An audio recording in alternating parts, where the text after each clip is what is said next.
Hey everyone, it's Congressman Jamie Raskin coming to you from the Rayburn House office building for my favorite time of the week, Local Hero, where we get to celebrate the people that make Maryland's beautiful 8th Congressional District such an extraordinary and wonderful place to live and to work and to be.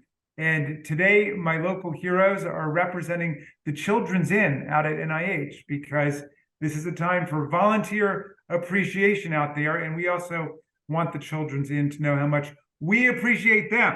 So please welcome the Chief Development and Communications Officer, Fern Stone, and the Chief Program and Services Officer, Kathy Morales.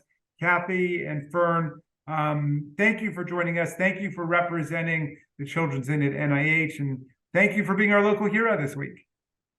We're honored. Our pleasure.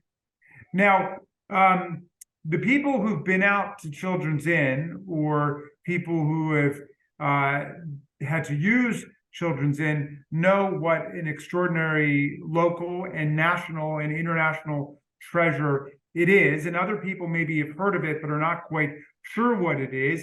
It's a not-for-profit that provides residential services in a wide range of programs to kids, to teens, to young adults with rare and serious diseases or medical conditions whose best hope for diagnosis or treatment is in a clinical research study taking place at the NIH, right? And so tell us exactly what you do and what role you play for families and for young people in this situation.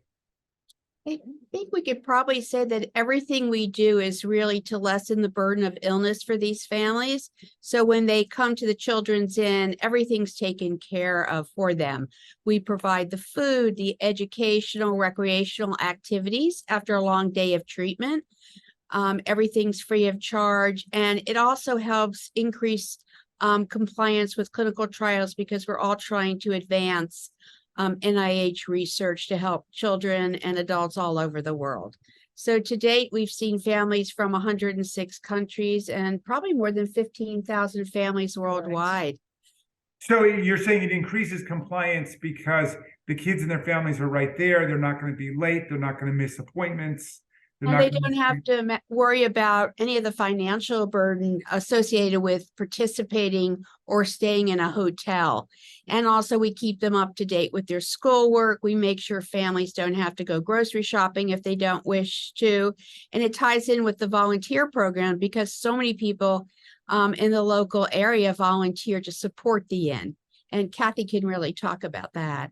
Well, yeah, Kathy, tell us so then about the volunteers who come locally. We understand that Children's Inn will serve kids not just from Maryland's 8th District or from Maryland or from our region, but really from all over the country, all over the world, right? But a lot of the volunteers are drawn from here. That's correct. We have volunteers, actually, a lot of them primarily from the Maryland area, but we do have volunteers from all walks of life. Many of them are retirees and actually worked either in the healthcare industry or have been associated with NIH.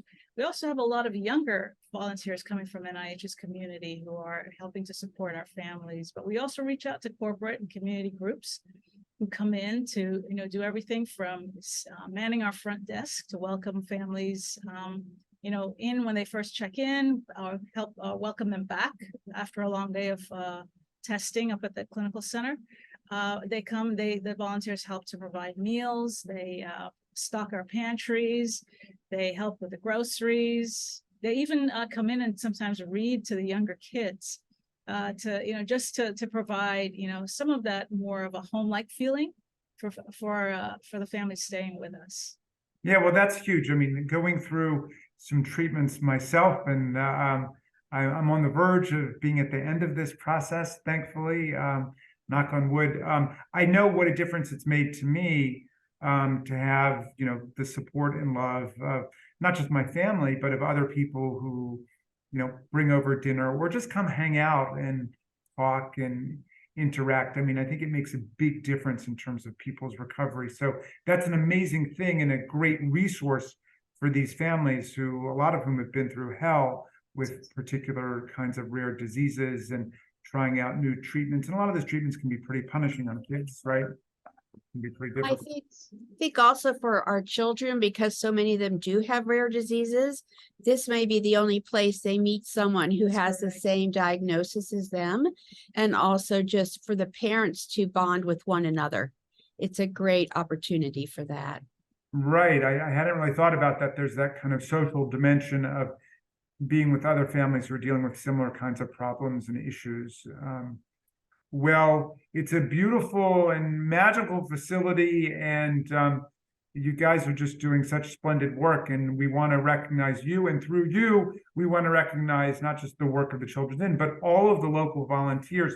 And Kathy, I'm taking it, you get a lot of young people, you get medical students, you get college kids, you get retirees coming in to work. That's correct. That's correct. Yes. And we're constantly recruiting. We're, reaching out to folks. We actually have a teen program where we're engaging what we call our teen ambassadors, and really teaching them about service and how to support others. And for a lot of them, it's their first introduction to kids who are dealing with, very serious illnesses. So quite an impactful program, and we hope to really grow it and grow them as, future volunteers supporting other organizations in the Maryland area.